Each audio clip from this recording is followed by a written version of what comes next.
నమస్తే. ఇవాల్టి వార్తలకు స్వాగతం. జడ్చర్ల కాంగ్రెస్ ఎమ్మెల్యేకు నిరసన సేగ.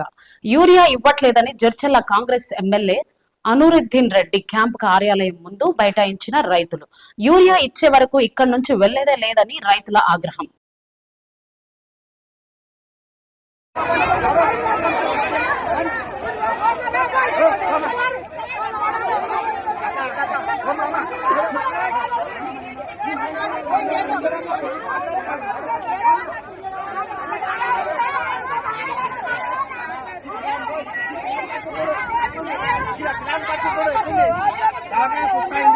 మేము అడుగుతాం మేడం.